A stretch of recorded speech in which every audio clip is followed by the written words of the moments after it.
Vamos orar. Senhor Deus, a gente está feliz de estar aqui na Tua presença, Pai. Nós sabemos que o Senhor está em todos os lugares, conosco, nos acompanha. Mas nesse momento, Pai, em que a gente se reúne aqui, nós nos reunimos em Teu nome. Nós fazemos uma entrega em grupo, em conjunto, e pedimos, Pai, que o Senhor se manifeste a nós, através da Sua palavra, para dizer aquelas coisas que a gente precisa ouvir, Pai, para continuar na nossa luta, na nossa viagem aqui nessa terra. Ouve a nossa voz e nos ajuda, Senhor, a ouvir a Tua voz. Em nome de Jesus, amém. Muito bem, hoje é o terceiro episódio, o terceiro capítulo, o terceiro sermão da nossa série Passageiros. Terceiro e último. Vou lembrar vocês que a gente começou lá com Jeremias, lembra? Jeremias, eu citei para vocês Deus falando, como que falando para Jeremias. Eu formei você, mas antes de te formar no ventre da tua mãe, eu conheci você. Eu conheço os detalhes da sua vida. E você ingressou nessa vida como quem entra num trem e te dá a impressão que o trem é esse vagão, mas o trem é muito maior que isso. E tem mais, esse trem já viajava antes de você entrar nele. E se Jesus não voltar antes, continuará viajando depois. O trem não se resume a você, você faz parte dele. Mas você ingressou nessa viagem, que é a vida aqui na terra. E a gente ingressa aqui, a gente viaja o tempo todo como passageiros desse trem, mas a gente pode escolher quem é o nosso condutor. Quem é o condutor? Aí depois nós passamos, no sábado passado, nós ingressamos com Jesus e entramos no barquinho, que a princípio dava a impressão que eram os discípulos que estavam conduzindo, né? Porque Jesus estava dormindo, mas logo depois a gente vê que realmente Jesus estava no comando de tudo, apesar de ele dormir por algum momento ali. A tempestade que tenta destruí-los, depois quando eles chegam lá em Decápolis, né, em Gadara, ali naquela região das 10 cidades gregas, e Jesus, o gadareno, vem ao encontro de Jesus, e aí Jesus atende o pedido dos demônios e manda com que os demônios vão nos porcos, e os porcos se precipitam e morrem, e fica tudo meio confuso. Peraí, que viagem malfadada é essa, né? A gente é convidado por Jesus para passar do outro lado de uma tempestade, aí a gente é quase morto, aí nós chegamos aqui em Gadara, o endemoniado vem, Jesus expulsa, mas atende, e os gadarenos mandam a gente embora daqui, porque não querem a gente. E recusa ainda o gadareno como discípulo, né? Não é essa a sequência da história? E agora eles voltam, o caminho todo de volta.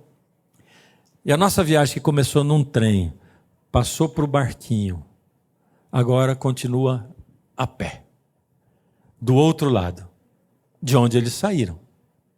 E aí nós encontramos aí, continuando o texto, que é Lucas capítulo 8, do verso 40 em diante, se eu não me engano, é isso mesmo? 40 em diante. E aí diz assim: ao regressar Jesus, a multidão o recebeu com alegria, porque todos estavam esperando. Eis que veio um homem chamado Jairo, que era chefe da sinagoga, e prostrando-se aos pés de Jesus, suplicou que chegasse até sua casa, pois tinha uma filha única, de uns 12 anos, que estava à morte. Dá para perceber, né, a sequência da vida de Jesus, né? Por isso que você vê ele dormindo ali no barquinho. Às vezes vamos nos retirar um pouquinho à parte para descansar, porque era muito intenso, né? Jesus vai, volta, quando ele chega de volta já tem uma multidão esperando. E multidões são multidões, né? É incrível como é que a gente age como multidão quando a gente está numa multidão, né? Então, se todo mundo grita, você grita também. Se todo mundo bate palma, você bate também. Se todo mundo dá risada, você dá risada também. E a multidão comprimia Jesus. Você pode ouvir o barulho da multidão, né? As pessoas... E não tinha ninguém ali por mal, mas é que as pessoas não queriam perder nada do que acontecia quando se estava perto de Jesus. Uma multidão enorme, comprimindo. De repente, todo mundo silenciou. Emudeceu. Porque Jairo chegou. Aí a palavra diz que Jairo era chefe da sinagoga. Chefe da sinagoga era um cargo importante. Ele determinava quem ia ler a palavra. Ele determinava várias coisas dentro da sinagoga. E a Bíblia deixa claro que ele era um líder, um chefe da sinagoga. Jairo, eu tenho a impressão, em qualquer outra situação, ele não iria até Jesus. Lembra como é que Nicodemos vai na surdina, assim, na calada da noite, escondido, não queria que ninguém visse. Mas Jairo vai em plena luz do dia. Mas ele vai por um motivo especial. Jairo, que era chefe da sinagoga, com certeza já tinha ouvido o que tinha acontecido quando Jesus se levantou para ler na sinagoga lá em Cafarnaum. E ele leu a profecia messiânica e diz assim: hoje se cumpre essa profecia. E o tumulto que o povo queria pedrejar Jesus, matá-lo. E Jairo não convidaria Jesus para a sua sinagoga, com certeza. A Bíblia deixa claro que ele era uma pessoa importante. Claro assim, diz o cargo dele, né? E eu fico pensando muito em importante, porque o tempo todo Jesus lida com esse negócio do importante, o não importante, ou quem é importante de fato. E Jesus luta o tempo todo para dizer para as pessoas que todos são importantes. Não tem ninguém menos importante e ninguém mais importante. Essa coisa de mais importante ou menos importante é coisa que nós criamos, nós seres humanos. E fazemos e tratamos as pessoas como alguns mais importantes e outros menos importantes. Na verdade, essa importância não faz sentido em nenhuma situação. Muito menos quando é uma importância por um cargo numa situação espiritual. Chefe da sinagoga. Não faz sentido você ter uma função dentro de uma igreja, de uma instituição religiosa, e você ou aceitar que as pessoas te achem importante, ou você se achar mais importante. Aí não faz sentido nenhum. Total, essas duas coisas simplesmente não se conversam. Na coisa espiritual, o mais importante é aquele que serve, é o que se humilha, é o que desce do pedestal. E Jairo estava fazendo isso nesse momento, descendo do pedestal. E quando Jairo entrou, o importante Jairo, com os seus importantes homens o acompanhando, a multidão silenciou, ele penetrou no meio da multidão e chegou até Jesus, e ali diz que ele se inclinou diante de Jesus, ajoelhou no chão, se inclinou, e ele clamou a Jesus, ele clamou. E ele desceu do pedestal por um motivo. Ele tinha uma filha, de mais ou menos uns 12 anos, é o que diz aí, e que estava muito doente, quase morrendo. É incrível como a gente, quando não tem mais para onde ir, a gente busca Deus, não é? Nós somos assim, é incrível. É por isso que a gente diz assim, quando chega lá no fundo do poço, quando você olha e diz assim, não tem mais o que fazer, porque até chegar no fundo, você estica as mãos e os braços, se possível, você vai arranhando as laterais do poço, porque você não quer chegar lá. E você faz tudo, você tenta subir, você tenta tudo. Mas quando você chega lá no fundo, que não tem mais jeito, aí você diz assim, não tem mais jeito. E a gente tem uma frase bem legal que é assim, só me resta o quê? Orar. Não é o que a gente fala. Como se orar fosse uma coisa muito nada a ver, como se fosse a última das últimas coisas, como se não fosse tão importante, e como se fosse assim, já perdi tudo, já não tem mais nada, já não posso fazer nada, então agora vou fazer o quê? Vou orar, né? Fazer o quê? Essa é a importância que a gente dá para o negócio, né? Jairo tinha perdido todas as esperanças. Jairo tinha feito tudo que ele podia e agora não tinha mais o que fazer. Ele desce do pedestal, se ajoelha diante de Jesus e clama a Jesus para que vá à casa dele. Agora, olha, quanto mais eu conheço Jesus e eu me relaciono com ele e com a palavra dele, eu fico mais e mais e mais abismado, né? Porque Jesus simplesmente atende o pedido de Jairo. E ele começa a ir com Jairo. Eu não sei para que lado Jesus estava indo com a multidão, ou se ele estava parado. Eu sei que naquele momento, quando Jairo pediu, Jesus começou a andar e a multidão começou a andar. Mas você sabe como é que uma multidão anda, né? A multidão, simplesmente, ela não anda, ela tenta andar, né? E aí eu fico aqui imaginando o que sentiu o Jairo. É como se você tem uma pessoa querida em casa que está morrendo, você chama a ambulância, sobe na ambulância junto com o teu querido, e quando ela sai da tua casa, pega o trânsito, e o trânsito não anda, e ela não tem por onde andar. E aquela sirene o tempo todo, e talvez até buzina, e o trânsito não anda, e os carros não têm para onde sair, e aquilo parado e se move pouco, você desesperado pelo teu querido. É esse o sentimento de Jairo, no meio da multidão, com Jesus, que já tinha concordado de ir para a casa dele, e eles começam a caminhar, e aquela multidão prende, vai e anda pouco, e não progride. Mas a menina, quando ele saiu de casa, estava morrendo. De repente, aparece na história uma outra pessoa. Olha o que diz aqui. Verso 43. Certa mulher que havia 12 anos vinha sofrendo de uma hemorragia e a quem ninguém tinha podido curar e que gastara com os médicos todos os seus haveres. Veio por trás dele e lhe tocou a orla da veste e logo lhe estancou a hemorragia. Mas Jesus disse: quem me tocou? Como todos negassem, Pedro com seus companheiros disseram: mestre, as multidões te apertam e te oprimem, como dizes quem me tocou? A gente conhece a história, né? Aquela coisa, né? Todo mundo tocando em Jesus, de repente ele para e diz assim: alguém me tocou. É incrível, né? Eu fico pensando assim que talvez a gente tudo bem, nós não vamos parar de tentar entender Deus, mas eu acho que nós temos que parar de julgar Deus. Porque quando acontece alguma coisa, a gente fica julgando Deus. Mas por que ele fez isso? Por que ele não podia fazer isso? Por que não foi por esse caminho? Por que Deus não fez isso? Por que não fez aquele? Por que está me perguntando isso? Por que está me fazendo passar por isso? A gente fica julgando Deus e criticando o tempo todo. E Jesus diz: quem me tocou? E aí já ninguém fala nada, e Pedro diz assim: mas como o Senhor disse quem me tocou? Está todo mundo tocando o Senhor. Acontece que aquela mulher tinha tocado Jesus de um jeito diferente.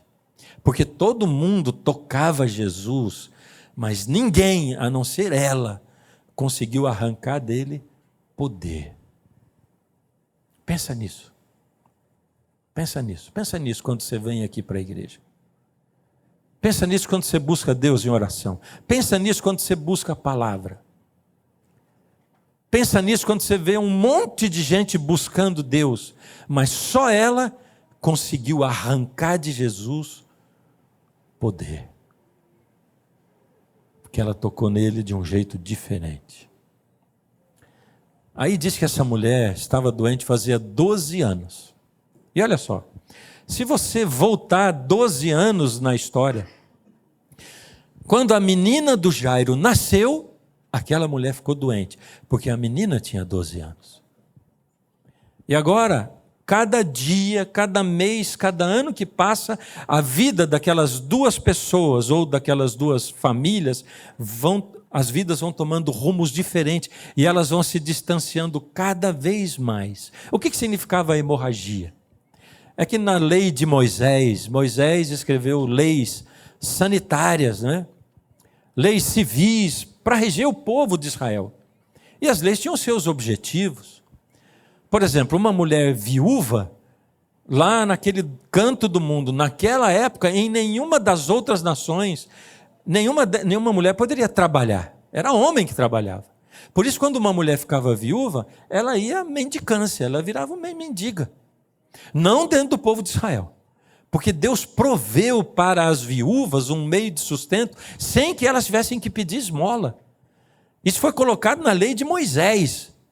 Já era previsto. E Deus deu leis sanitárias. Entre as leis sanitárias, essa lei que protegia as mulheres, numa época onde não tinha higiene, a higiene básica mínima, você imagina, desde o povo andando pelo deserto, mesmo aqui na época de Jesus, como é que funcionava essa coisa de higiene, sem água encanada, etc. e tal. E Deus instruiu Moisés escreveu na lei dele o seguinte: quando a mulher estiver menstruada, não tem relação sexual. E se você for olhar, tem uma abertura maior no colo do útero, com uma possibilidade maior de infecções, de vírus e etc. Então, Deus diz, vai ser considerada imunda, que era para não acontecer aquilo, para não envolver risco. Só que, sabe o que acontece? Quando a gente tem regras, as regras têm algumas outras consequências. Por exemplo, estou na minha casa, aí meus filhos... eu combino com eles, são todos pequenos, não são, tá? Estou fazendo de conta. E a gente diz, quinta-feira que vem nós vamos tomar sorvete. Festa, todo mundo fica contando o dia, segunda, terça, quarta. Quando chega na quarta-feira, um deles fica gripado, com febre e tal, e eu não sei se a gente está certo ou errado, mas quando acontece isso, o sorvete já não vai tomar sorvete, né? Então eu tenho duas coisas que eu posso fazer, ou eu digo assim, vamos todo mundo tomar sorvete, menos você está doente, vai ficar em casa. Ou eu digo, cancelado aí o sorvete, quando ele sarar, nós vamos todo mundo de novo. Em geral, a gente faz o quê? Cancela e vamos todo mundo. É justo para quem não está gripado? Não é, né? Porque uma regra, ela causa uma situação injusta. Porque os outros não estão doentes. Porém, ela serve também de ensino, porque eu vou abrir mão de alguma coisa que eu gostaria em consideração ao outro. E essa regra, essa lei sanitária, causava um problema no caso de uma mulher como essa, que tinha uma hemorragia. E sabe como é que é? A gente multiplica as coisas, né? Quando a gente põe a mão nas coisas de Deus para mexer nas coisas de Deus, a gente tem que tomar muito cuidado, para não atrapalhar Deus. Sabe que uma das funções primordiais de nós cristãos é não atrapalhar Deus. Essa é uma função muito importante. A gente tem que esquecer de não atrapalhar Deus, porque muitas vezes a gente atrapalha. Tem alguém começando a se interessar por Deus, a gente vai lá e sufoca tanta pessoa que ela vai embora. Calma, não atrapalha Deus, né? Então, uma das nossas funções é não atrapalhar Deus. Então, por exemplo, tinha regra sobre regra e regra e mais regra, que é o que Jesus fala. Sobre o sábado, por exemplo, 1000 leis em cima do sábado. Mas o que pode no sábado? Aí perguntava para o líder, porque as pessoas perguntam, pastor, tal coisa pode no sábado? Espera aí. E vai escrevendo. Aí tem um monte de regras sobre o que pode e o que não pode no sábado. E sobre as outras leis também. Então agora, essa coisa amplificada fazia com que todo mundo considerasse essa mulher imunda. Bom, mas a lei não dizia que era, por exemplo, pecado ter relação no sábado. No sábado, quando tivesse menstruado. Mas diz que ela estava imunda e que tinha que tomar cuidado, que aí tinha que ter um ritual de purificação. E agora todo mundo diz assim, ela é imunda. Então, o marido se separava dela, que era isso que acontecia. Ela também não podia ser tocada por ninguém, nem tocava, ela não podia fazer comida para os outros. Então ela perdia o seu convívio familiar, ela ia perdendo tudo. E aos poucos ela foi perdendo. À medida em que a menina do Jairo crescia e se desenvolvia, à medida em que a menina do Jairo ia tendo melhores condições, à medida em que Jairo ia tendo cargos melhores e funções melhores, e a família ia crescendo, ela ia decaindo e decaindo e decaindo e decaindo. Até que ela se tornou, para a sociedade, um nada, um ninguém, sozinha, desamparada, desprezada, intocável. É o que ela era. Exatamente isso. Durante 12 anos. Eu sempre digo, né, que contar a história dos outros é bem fácil, né? Dizer, quem é essa mulher? Essa mulher aqui tem uma hemorragia, ficou 12 anos. 12 anos? Meu Deus. Você carrega uma doença por 4 meses. Fica no hospital uma semana, é insuportável. Agora, alguém carregar uma doença dessa, desprezada, sozinha, a gente não consegue entender o que essa mulher sentia. E essas histórias da menina de Jairo e da mulher se distanciaram, até que no auge, com 12 anos, de repente elas se unem drasticamente, na presença de Jesus. Jairo pedindo a Jesus que visitasse a sua menina, prestes a morrer, e aquela mulher desesperada se encontram na frente de Jesus. Esse é exatamente o cenário que a gente tem sempre dentro de uma igreja, no mundo. Cada um de nós com a sua vida. Você planejou, semana passada, um mês atrás, 1 ano atrás, que você estaria aqui, a gente estaria todo mundo junto, você exatamente com essas pessoas, nós que estamos aqui. E o que nos une aqui é virmos na presença de Jesus, cada um trazendo a sua história, cada um trazendo dentro do seu coração o seu pedido, o seu anseio, cada um trazendo diante de Jesus o seu clamor pelas suas necessidades mais íntimas, mais profundas. Quem sabe alguns porque já não dá mais para fazer nada, já não dá para lutar e diz, só me resta orar, só me resta Deus. E aí a gente se encontra aqui.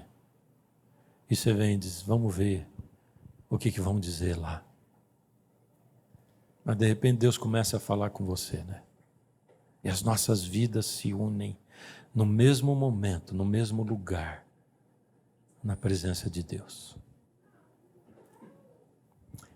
Aquela mulher pensou, se eu só tocar na orla da veste dele, foi o que ela fez.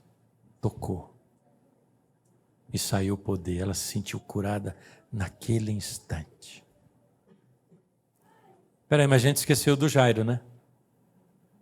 O Jairo. Está lá o Jairo. Dá para imaginar o que o Jairo estava sentindo naquele momento ali? O que estava passando na cabeça dele? Porque agora não era só uma ambulância no trânsito. A pessoa querida do Jairo está dentro da ambulância, o trânsito estava andando devagar, mas agora os paramédicos da ambulância pararam e foram atender outra pessoa, enquanto a querida do Jairo ficou dentro da ambulância. Jesus parou, simplesmente, e foi conversar com a mulher. Porque Jesus se ajoelhou na frente dela, colocou a mão sobre ela. A fé que aquela mulher expressou, ela era uma fé iniciante. Era uma fé sem muito conhecimento da palavra ou de Deus. Era uma fé, para dizer a verdade, era uma fé egoísta. Era uma fé egoísta porque, como a lei dizia que quem tocasse aquela mulher ficaria imundo, ela não pensou no que curaria ela, no restaurador, no curador. Ela pensou em si mesma e tocou Jesus sem pensar que ela, diante da lei, o deixaria imundo.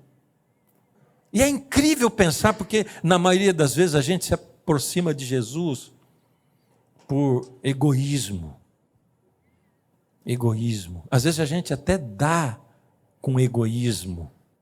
E eu penso assim, peraí, eu vou dar aqui porque, se eu não der, e se Deus me abandonar, me amaldiçoar? E se as coisas começarem a ir mal? Para com isso. Pode ficar tranquilo, se a tua preocupação é essa, não tem que dar nada, Ele não vai te amaldiçoar, nunca.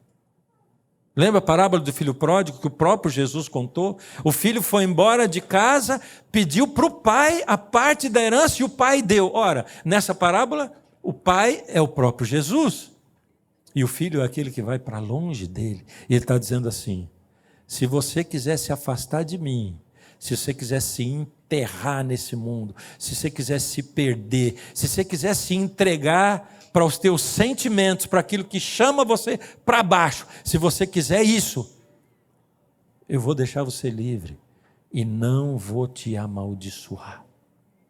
Eu vou ficar esperando você. Embora eu saiba o que vai acontecer com você, eu vou ficar esperando. Então Jesus se ajoelhou perto dela e disse para ela, instruiu, se relacionou, porque essa é a coisa que Jesus mais quer da gente. E ele disse assim, filha, ele disse, a tua fé te salvou, te curou, foi a tua fé. Não foi um momento místico que você viveu aqui. Não foi porque você tocou no meu manto. O meu manto não é sagrado. A minha roupa não é sagrada. Eu acho incrível, né? Que ainda tem, porque o santo sudário. Não tem mágica lá, não tem nada místico lá. Mesmo que aquela tenha sido a roupa, o manto que cobriu Jesus, não tem nada de sagrado ou de místico lá. O que tem de sagrado está dentro de você. Na maneira como você olha para Deus, na maneira como você se aproxima e na tua disponibilidade para encontrar Jesus. Isso é sagrado. O sagrado está dentro de você. Jesus assim, foi a tua fé que te curou. E agora Jairo, desesperado, vendo toda aquela coisa, mas quando ele viu o que aconteceu com a mulher, ele disse, eu fui curada. E Jesus, de mim saiu o poder. Ao mesmo tempo que Jairo estava desesperado, ele se animou. E no momento que a fé dele cresceu, uma pessoa chegou para ele e disse assim, tua filha já morreu. Não incomoda mais o mestre, a tua filha já morreu. Que notícia é essa, hein? Olha, uma mistura de sentimentos, né? De emoções. Enquanto ele andava junto com Jesus, enquanto os discípulos andavam com Jesus, tanta coisa acontecendo, e alguém diz, a tua filha já morreu, e no mesmo instante que ele recebe aquela notícia, Jesus assim, olha o que Jesus disse para ele, você lembra o que ele disse? Não temas, crê somente. Para a mulher, a tua fé te salvou, e para Jairo, não temas, crê somente. Não temas, crê somente. A gente pensa no crer somente, a gente já pensa, é isso aí, curou a mulher, a menina vai ser ressuscitada, crê somente, crê somente. Não esquece, hein? Não esquece o que Jesus falou para João Batista, antes dele ser decapitado. Manda os discípulos de volta, depois de fazer um monte de milagre, diz assim, diz lá para o João Batista que os cegos vêm, os coxos andam, o evangelho está sendo pregado aos pobres, e bem-aventurado aquele que não perde a sua fé em mim. Em outras palavras, Jesus estava dizendo, diga para o João Batista, não temas, crê somente. E João Batista foi decapitado. Não temas, crê somente. Dá para a gente entender isso? Absorver isso na vida da gente? Na mente. Eu fico pedindo para Deus, Senhor, aqui entra, sabe? Mas como é duro de chegar aqui, viu? Parece que não desce daqui para cá assim. E basta acontecer alguma coisa errada, basta acontecer uma doença, a gente fica desestabilizado, seja com a gente ou com quem a gente ama. Senhor, eu quero que isso passe daqui para cá. Não temas, crê somente. E de alguma maneira Jairo creu. Porque senão ele tinha dito, não, Senhor, não precisa ir. Não tem essa discussão, o texto não fala isso. Jesus vai andando, continua andando, e Jairo vai junto, naquela mesma velocidade, e a multidão, e demora, e eles caminham, e Jairo vai andando com Jesus, até eles chegarem na casa. E quando eles chegam lá, a situação está terrível, né? Sabe, Jairo já tinha descido do seu pedestal faz tempo. Jairo já não pensava no seu cargo, na sua função, na sua riqueza, não pensava nos seus bens, ele não pensava em mais nada disso. A vida faz isso com a gente, né? Eu estou me lembrando eu morava em Brasília e naquela época, como eu disse ainda agora há pouco, naquela época, no primeiro culto, eu tinha uma pedra no caminho, que era uma pedra no rim que eu tinha, né? Eram algumas, né? E aí você sabe, a pedra no rim, a crise renal, causa uma dor muito, muito, muito, muito maior do que as dores de parto. Aí eu ouvi, a primeira risada que eu vi foi da minha mulher, viu? Incrível isso aí. Eu vi, estava um solo dela. Aí que vocês foram rir, né? E vocês que estão rindo de mim estão pensando o quê? Ele nunca sofreu as dores do parto. Mas é uma dor terrível, é uma dor terrível. Bom, aí deu uma crise danada, tal. Aquela foi a pior que eu tive, de todas foi a pior, né?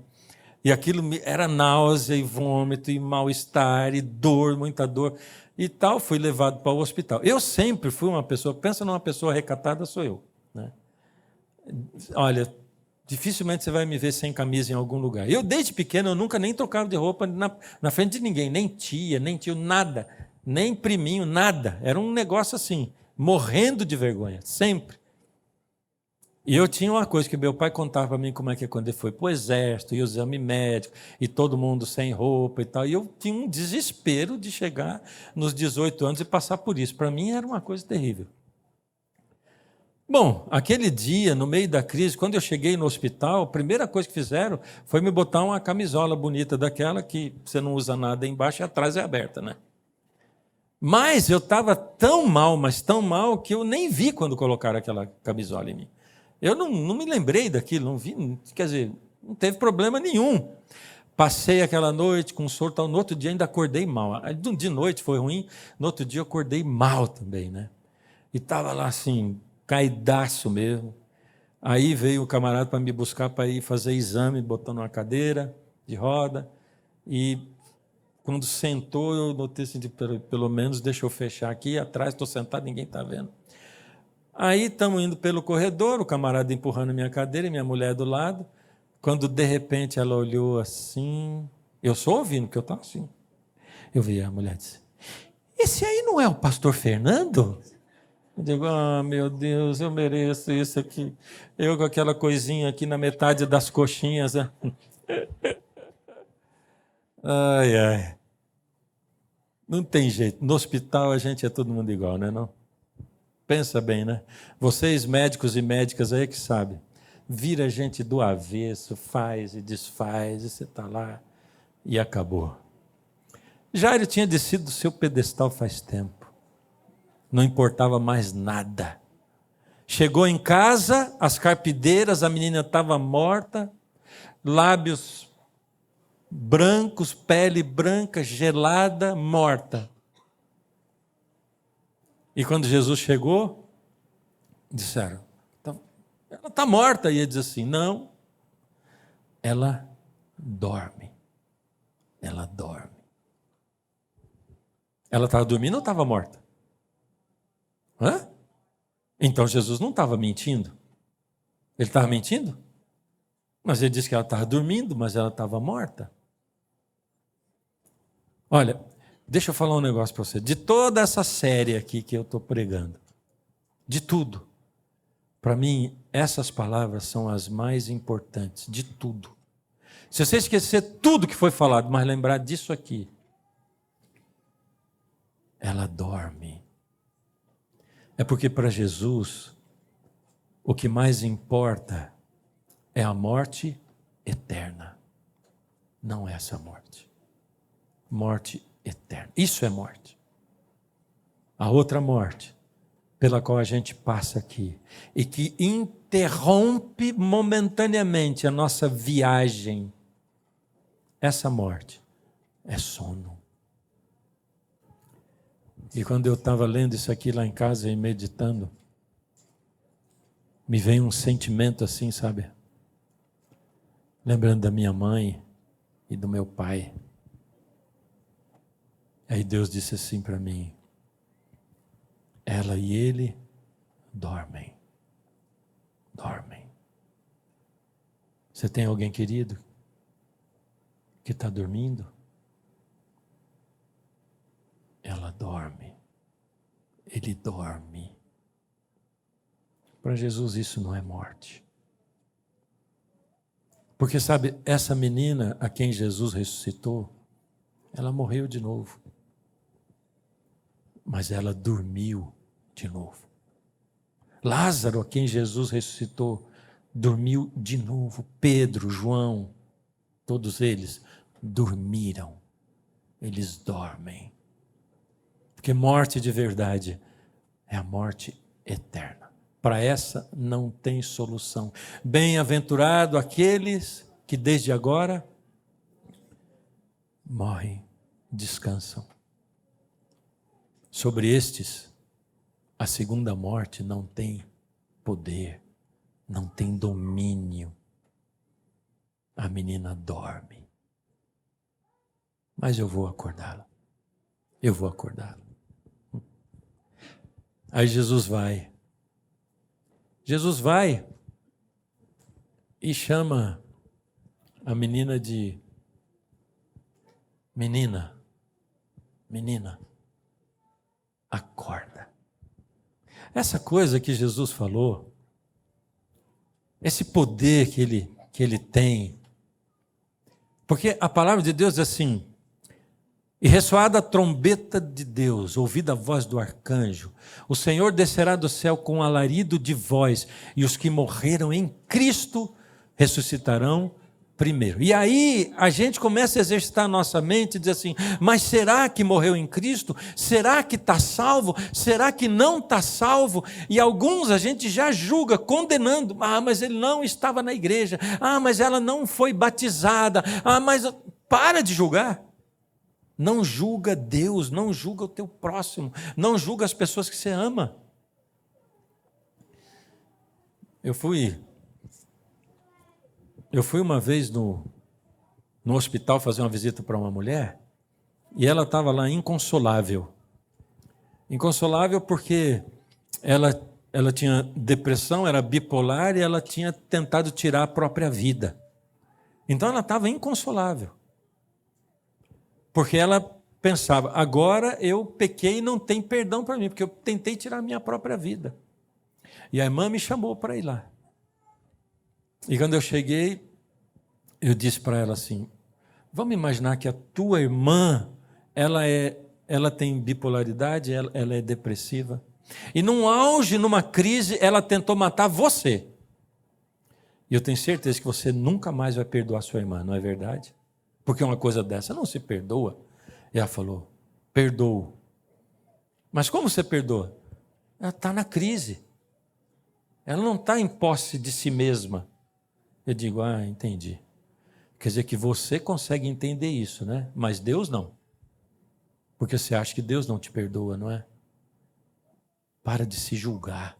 Para de se condenar. Deixa Deus ser Deus na sua vida. Deixa Ele atuar. Para de tentar buscar na tua cabeça coisas que vão condenar à morte eterna pessoas que você ama e se preocupar com essa coisa. Deus é o grande juiz. E nós estamos falando desse juiz que veio aqui, que morreu por nós. Só Ele é quem sabe. Ele conhece os corações. E Jesus chegou para a menina e disse assim: acorda, levanta. E ela acordou. Os lábios ficaram rosados de novo. O sangue voltou a correr. E ela acordou. Dada a palavra de ordem, ouvida a voz do arcanjo, e aqueles que morreram em Cristo ressuscitarão primeiro. Aquele que tinha poder para ressuscitar aqui na terra é aquele que vai ressuscitar no dia da sua vinda. Nessa vida, a gente é passageiro. E eu fico olhando para essa história assim e pensando: tudo aconteceu milimetricamente, cronometrado. Desde quando Jesus saiu e falou, vamos passar para o outro lado. E a tempestade que aconteceu, e o encontro com o gadareno, e a volta de Jesus, quando ele voltou do outro lado, e a multidão esperando, e Jairo pedindo, e a mulher, e eles se encontrando ali, naquele momento, naquela cena, e a menina sendo ressuscitada, tudo milimetricamente cronometrado pelo Espírito de Deus. Acredita nisso? Sim. Porque Jesus vivia guiado pelo Espírito. E a tua vida? Será que ela é milimetricamente cronometrada pelo Espírito de Deus? Será? Aquele garçom que você encontrou no restaurante? Hein? O rapaz que passa recolhendo lixo no caminhão de lixo na porta da tua casa? A pessoa que te atende no caixa do supermercado?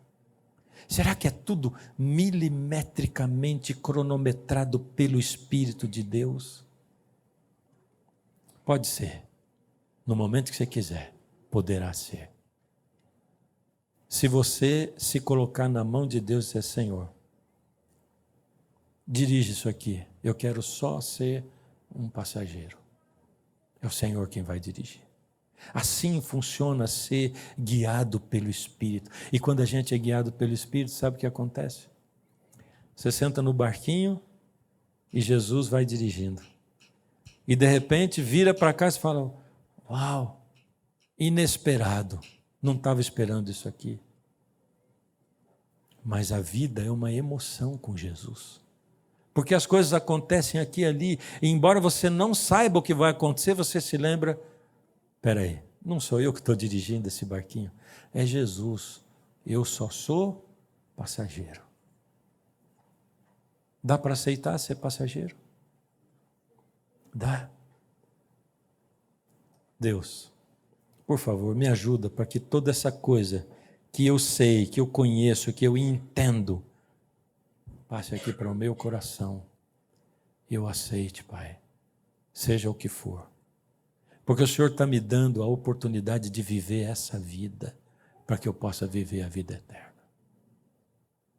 Queria convidar você para a gente terminar, de novo, fazendo aquele pedido para Deus, cantando. Preciso me entregar, Senhor, preciso a Ti me entregar. Preciso ouvir Tua voz a me falar. Não tenho nada a Te oferecer, somente um coração impuro e pecador. Mas aqui estou, me aceita, Senhor. Toma os meus pensamentos, meus dons e meus bens. Toma o meu coração e tudo que ele tem. Renova, Senhor, meu viver. Derrama em mim teu amor. Quero para sempre seguir-te por onde for. Quero para sempre seguir-te por onde for. Ó Senhor, não faz sentido a gente vir à sua casa se a gente não quiser levar o Senhor no nosso coração. Não faz sentido, Pai, vir à sua casa se a gente não quiser ser passageiro nessa vida, onde o Senhor conduz a nossa vida através do Teu Espírito, Pai. Mas a vida é assim, para a gente muitas vezes não faz sentido mesmo. Por isso, Pai, por isso a gente quer pedir, Senhor, força, poder, esse poder que o Senhor sentiu sair do Senhor, quando a mulher tocou, Que o Senhor sinta sair poder à medida em que a gente toca ao Senhor hoje, Pai. Para que aquilo que a gente sabe e entende possa passar para o nosso coração e a gente sinta também, Pai. Ó Senhor, seja o nosso pastor. E se a gente, Pai, passar pelo vale da sombra da morte, quando a gente passar por ele, que a gente, Pai, sinta a tua vara e o teu cajado nos consolando e que a gente não sinta medo, Senhor. Queremos nos entregar nas tuas mãos e fazemos, Pai, mesmo sendo uma fé como a fé daquela mulher, uma fé iniciante, uma fé ignorante, uma fé egoísta. Aceita, Pai, o nosso toque e nos revive espiritualmente, em nome de Jesus. Amém, Senhor.